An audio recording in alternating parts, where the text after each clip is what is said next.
And for more on this, we're now joined by the Executive Director of the Southern African Faith Communities Environment Institute, Francesca de Gasparis, and she joins us now via our video link. Francesca, thank you so much for your time this evening here in SABC News. Perhaps let's start off here. Just tell us more about the visuals we just saw, that protest that took place today outside of Parliament, and why did you feel the need to commemorate this day? Well, good evening, and good evening to your listeners. Thank you for the opportunity to speak with you tonight. Well, it's the 7th anniversary of a landmark court ruling, as you heard. The Western Cape High Court ruled that the Russian deal was unconstitutional and illegal.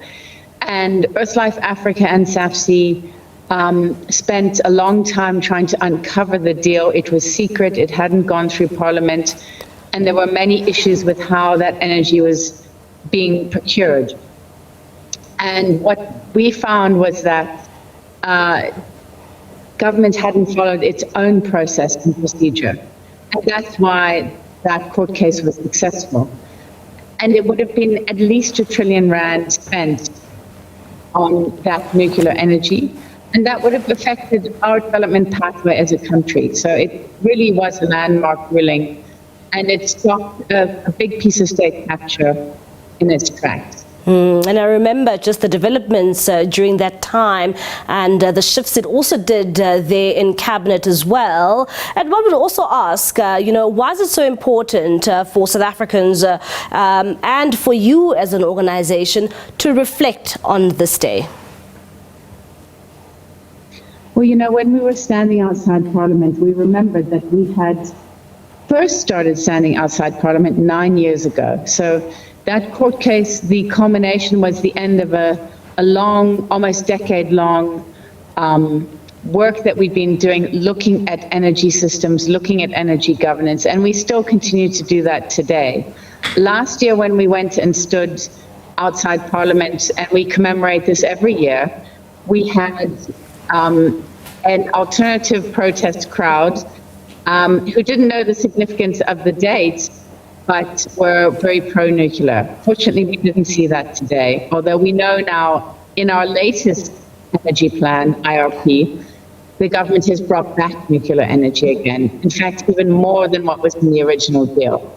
So there's a lot of concerning plans and developments in our energy system, and this is still relevant to today, especially as we see Rotterdam making a with other countries across Africa. So there's a lot of activity and interest in bringing nuclear energy more to South Africa and more to our region. And we are concerned about that. And we do not believe that's a good spend or the right kind of energy that we need to address climate change and to meet the people's needs. And at the same time, Francesca, as you held this protest today outside of Parliament, you also launched something called Lessons from the South Africa Nuclear Court Case. What lessons should be learned from this court case? Well, yes, it's a little booklet. It talks about the court case. And it's titled The David and Goliath Story. We're a multi-faith NGO, and we thought that was really appropriate for how two very small NGOs could go to the courts through the justice system in South Africa and seek justice in the public interest. And so it really is a wonderful story of how our court system works, how we can indeed, as the general public, have our say. It's very important, and it's enshrined in our Constitution. So it was a special court case, and people who don't normally have their voices heard have their voices heard. We said no to nuclear, no to this nuclear deal, and indeed that happened. At the same time, I mean, reflecting back on this issue and this matter, I mean, you even said that the country would have spent at least 1 trillion rand. And I remember, you know, that was the rhetoric then, and saying that many generations would have to pay back this money in the country. At the same time, what would have been the impact of the economy should this deal have gone through then? Well, we currently have, I think we're servicing about, just on interest, 50 billion rand a year. And can you imagine if we'd gone into debt to up to 1 trillion rand?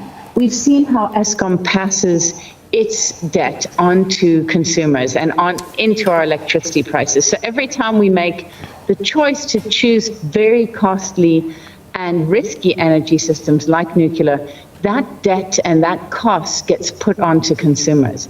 And, you know, we hear all kinds of false myths about nuclear, that it's reliable, for example. Well, Koeberg nuclear power station has been off more than on in the last few years. That it is a base load energy that we need. Well, that's absolutely not true. That it's safe. Well, it isn't. If we look at the true cost of nuclear energy, the cost to decommission a nuclear power plant, the cost to keep the waste, the toxic radioactive waste, that's for millions of years. The true cost of that is never included about nuclear energy. So we're passing on, as soon as we start looking at procuring more nuclear energy, what we're doing is we're indebting future generations to a huge amount. Toxic waste of nuclear is really underestimated, and it's not talked about enough. At the same time, there are some who would disagree with you, and we've heard from you know, some of those South Africans who feel as if, well, maybe this could be our solution to the current electricity problems we are facing as a country. What do you have to say to those that say, well, this deal should have gone through and perhaps we wouldn't have the problems we have right now? I would say to them they need to do their research and listen to independent, non-biased experts who all say that nuclear energy is going up in cost, up in risk, and we have alternatives. These are about decision points that we make as a country, and the decision point should be clear, the most affordable, the easiest to install, the cheapest, and the cleanest is by far renewable energy. That's not my view, that's the view that we hear from independent experts. So people who have vested interest in nuclear, yeah, I get that they would want us to continue with nuclear. People who haven't done their research, maybe they might feel the same way too. But if you're looking at all the independent research being done out there, there's no argument. All right, Francesca, thank you so much for your time this evening here in SABC News. That is Francesca de Gasparis. She is the Executive Director for the Southern African Faith Communities Environment Institute, talking to us there about that landmark court ruling. Of course, this was over the then proposed Russian nuclear deal. And of course, as an organization, they celebrated the 7th anniversary of that court matter.